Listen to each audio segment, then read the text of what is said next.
Então, galera, na nossa aula de hoje, no nosso momento, a gente tem como objeto de estudo a função, o papel da mulher para as religiosidades. E tem um leque de nomes que a gente nem cita, senão a gente passaria muito tempo discorrendo.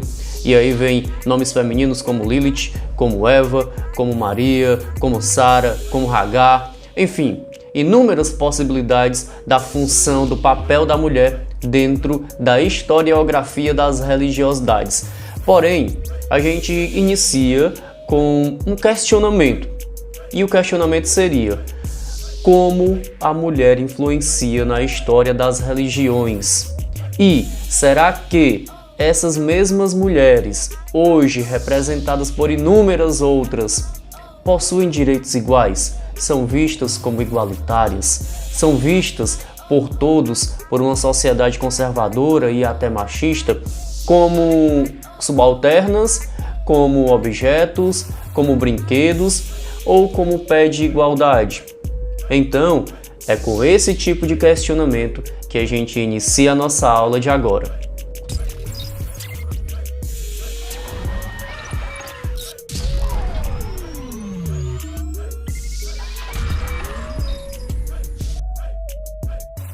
Pois muito bem, neste domingo, dia 15, nós tivemos um temor, um medo retornando para o mundo, instaurado em todas as manchetes que o Talibã passou a dominar novamente o Afeganistão. Desde 2001, há 20 anos, as tropas americanas estavam intervindo por lá e o Donald Trump, o antigo presidente antes do Biden dos Estados Unidos, ele já havia assinado o termo para que as tropas americanas saíssem por um acordo neste ano lá do Afeganistão. O que ocorre é, com a saída dessas tropas americanas, nós temos um Afeganistão que fica cheio de fervor, cheio de medo. As cenas, elas são horríveis, como a gente pode observar aqui nas imagens. Então são cenas que nos traz um medo, cenas de calamidade, cenas de um temor muito grande, o povo querendo subir nas aeronaves aí dos Estados Unidos, alguns caindo depois que alçam voo. Então assim, é uma cena de filme de terror, lembrando inclusive aquela antiga guerra, na Guerra Fria, a Guerra do Vietnã, onde alguns vietnamitas subiram também nos helicópteros dos Estados Unidos. O fato é que o Talibã é um grupo que foi fundado já no contexto da Guerra Fria por jovens estudantes do Corão, do islamismo. E esses jovens, muito conservadores, muito focados na religiosidade, eles tentaram na época expulsar a União Soviética Comunista do Afeganistão. Conseguiram com o próprio apoio dos Estados Unidos, que financiaram as armas para o Talibã. E quando eles conseguiram expulsar os soviéticos, eles iniciaram naquele país uma espécie de governo conservador, religioso, por meio do Islã, onde entra o assunto da nossa aula. Mulheres. As mulheres para o Talibã, para o seu segmento sunita Islã, elas não podem ter o pé de igualdade com os homens. Para eles, a mulher é subalterna.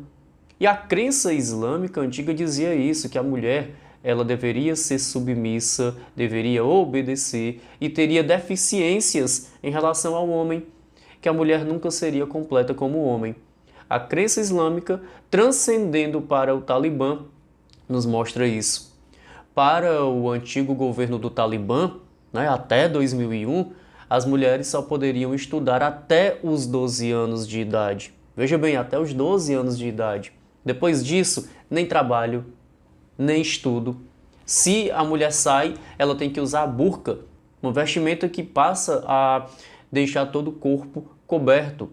Então essa burca é tradicional por lá, o corpo todo fica coberto, a cara, enfim, tudo. E as mulheres sempre são vistas como aquelas que podem trair, aquelas que não têm capacidade, aquelas que são objetificadas e, acima de tudo, tornadas como subalternas servas. Então, os direitos humanos, eles se chocam aqui nesse contexto. E esse regime do Talibã, ele está retomando o Afeganistão, a preocupação está geral. Nós temos uma grande e famosa afegã, que é a Malala. Ela, inclusive, quando ia para o estudo, quando era criancinha, ela foi alvejada com um tiro. E depois disso, ela passou a ser a porta-voz do Oriente para as mulheres. E ela se manifestou também com muito medo dessa retomada do Talibã. Nessa aula, eu estou citando todo esse exemplo porque coloca em xeque o que nós temos de igualdade hoje em dia. Então, em um mundo que está mais avançado, em que os direitos são adquiridos, em que existe uma igualdade para homem e para mulheres, pelo menos por lei, né? A questão da equidade ainda está sendo buscada, que é dar as mesmas condições para todos, mas ainda assim nós temos regimes fechados e, inclusive, infelizmente, religiosos, onde colocam a mulher como subalterna, como serva, e deixamos aqui essa nossa observação. Então, galera, nessa nossa aula de hoje é apenas para aguçar esse sentimento. O texto da atividade de vocês está relacionado a isso, a participação das mulheres na religiosidade. Hoje nós temos aí um mundo mais avançado. Nos Estados Unidos nós temos diversas religiosidades, desde a hebraica judaica ao Islã, que existe por lá também, a cristandade católica, ortodoxa e também evangélica, mas que as mulheres elas têm uma participação maior, né? Porque o mundo está mudando também e todo mundo consegue ter uma percepção um pouco mais avantajada. Porém, essas causas sombrias, como a do Afeganistão, do Talibã, nos deixam com uma consequência que é o medo. E aqui deixamos a nossa observação da aula. Bem, é apenas um breve bate-papo, espero que tenham compreendido, tá? Fiquem com Deus e até uma próxima.